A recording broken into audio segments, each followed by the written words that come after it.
Okay, good morning, everybody. Instead of a wine session, this is going to be over some Costa Rican coffee. This thoughts on is sort of brought to you by a conversation I had with an excellent coach down in Puerto Rico, Henry Tarano. He runs a gym, OPEX San Juan. And it is, I think, one of the top trainers for Crafted Coaching, which is their online remote coaching.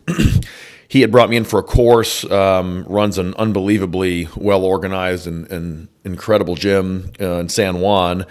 And we did basically a course on trunk stability. And in it, we had lots of really, really good discussion. And one of them was the topic of today's thoughts on, and that was sort of the analogy was landing the plane. Now, I apologize because I'm going to finish this thoughts on with really more of a question than a statement. I try not to be a deconstructionist and try to push out ideas that can actually get everybody sort of improving what they're doing, but sometimes I think just the questions need to be asked. And the landing the plane analogy has to do with how much impact how much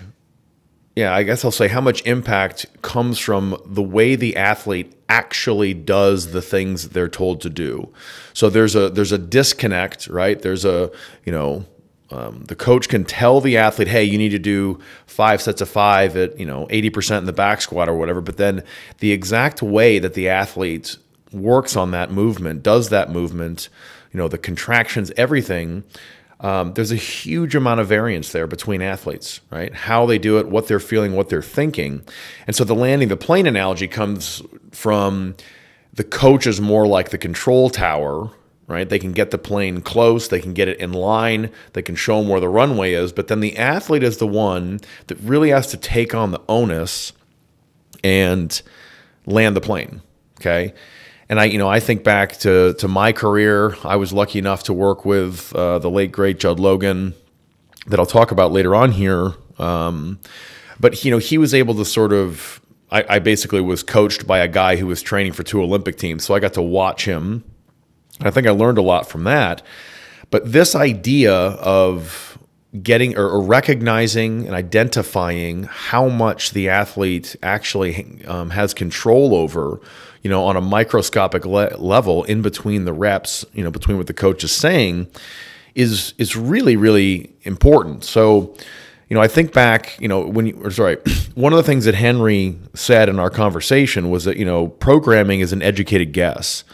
And he made an excellent point that early on in coaching, it's difficult to sort of admit that. Everyone likes to think, oh, this is what it is. I've thought about this. I'm a great coach. Do your shit. But really, it's nothing more than an educated guess. And don't get me wrong, a top coach like Henry is going to have a much, much better job of accurately prescribing, the exercises and dosing those exercises in the athletes than someone that's just fresh out of a course. But at the end of the day, it's still an educated guess for Henry. And, recognizing that I think is very, very empowering for a young coach to realize like, oh, okay, even the top coaches are sort of guessing, and even the top coaches like pumping the ego a little bit and realizing that you are guessing. Now, the reason that is empowering is because it allows you to involve the athlete in the conversation. And this is maybe, if I have a point for this whole Thoughts On podcast, is that we need to be coaching the athletes to better realize what the power they have over the efficacy of their training. It's not just a matter of just getting under the bar and hitting your reps, or, for me, it was a thrower, just executing your throws. You have to have intent there, and there has to be an intense amount of focus on the athlete's part so that they're able to actually properly micromanage the dosing of those exercises. And that's going to have an incredible impact on not only their performance, but also their risk of injury. And I really think that a humongous variability that's not often recognized is, the athlete's execution of the exercise. So we tend to look at the programs because we can calculate the loads, we can, figure out the total tonnage for the week, or the tension to rest ratio, whatever you want to do. But really it comes down to, those are going to get you close, but it's going to really come down to what is the exact way the athlete actually executes that movement. And what makes it really challenging is there's no way to actually capture that. It's just educating the athlete, trying to get them closer and closer and closer to understanding what they need to do in their training.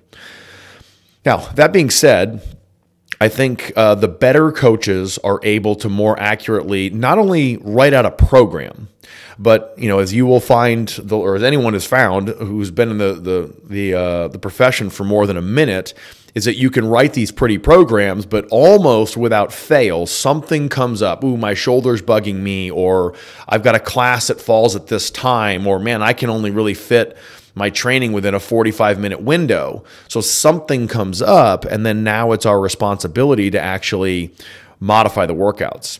But in addition to that, the best coaches in the world are micro-modulating the loads, the sets and the reps and the intensity with every single workout, right? And that's early on, right? But the best coaches can do that. Later on, what my point's going to be is that the athlete needs to be able to do that.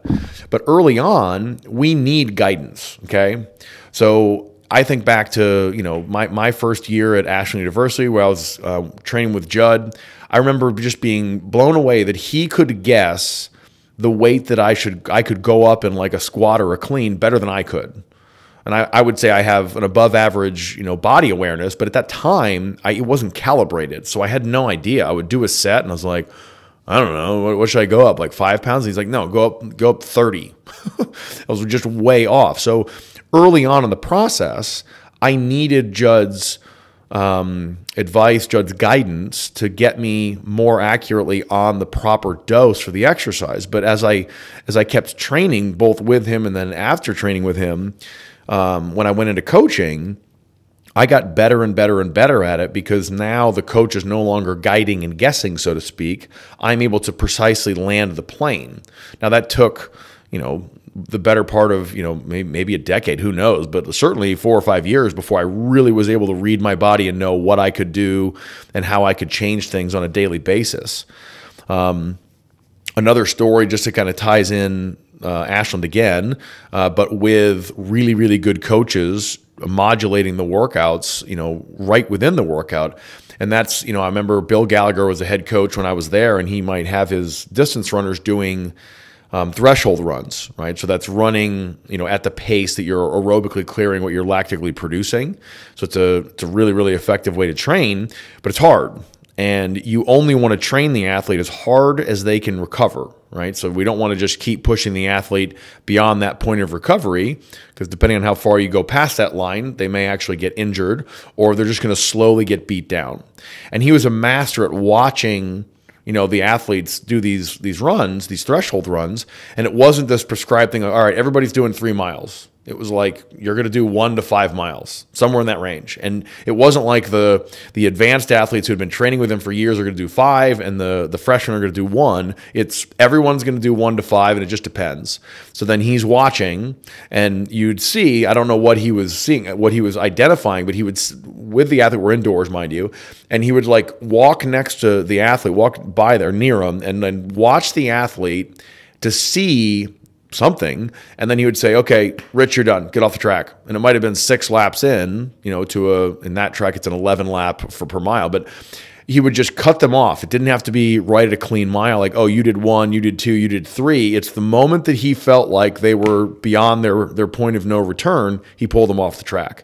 So sometimes athletes would come in and they would be able to get, all 3, 4, 5 miles. And sometimes athletes, half a mile in, 3/4 mile in, or whatever, he pulls them off the track because they're done. Now that is an example of a master coach being able to micro-modulate things, which is a little bit more of an homage to Bill Gallagher than pertaining to this story. Early on, someone like a Bill Gallagher, someone like a Judd Logan, who can accurately guide you to the right loads is really, really important. But my point with this podcast is that later on, we need to, as coaches, we need to be thinking about ways to develop the athlete's ability to do this, okay? Because they really are the only one that's experiencing every rep, every throw, every stretch, every thing that they're doing. They're the only ones that are experiencing it. So they have way more information. And if we can train them to better analyze that and understand that information, then it's going to be much, much better for them, or they're going to be much, much better at accurately predicting the loads that they need to be on, right? So, what do we do with this, right? So when we're working with the athletes, we have to include the athlete. I think a lot of times there's this one directional relationship that you have where the athlete does something and then the coach tells them what to do next. Now that works sometimes and that's fine, but even in relationships where that is a predominant situation, I guess, we still need to include the athlete. We need to ask them like, well, what did you feel? What do you think? And like try to get them to bring their focus internally so that they're able to better understand what it is that how they need to modulate it. And if you can keep including them in that process, you're basically strengthening and cultivating that ability to accurately modulate what you're doing.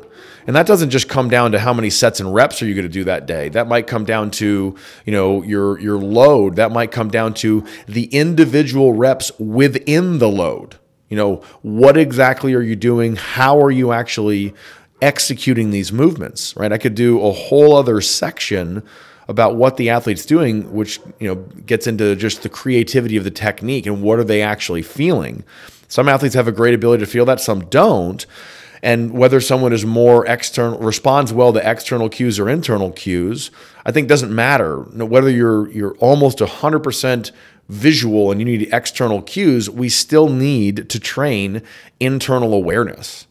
And so I think the point of this podcast, after the conversation I had with Henry down in San Juan, is that we need to recognize that the athletes have a profound ability or profound influence over the efficacy of their training. It's not just about sets, reps, and load. It's about how do they actually execute the movement.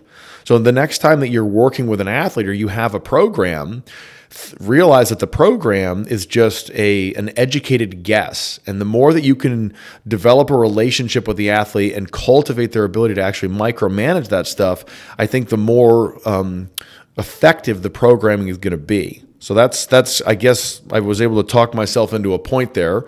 So we started off with realizing that the athletes have a humongous impact on what they're doing.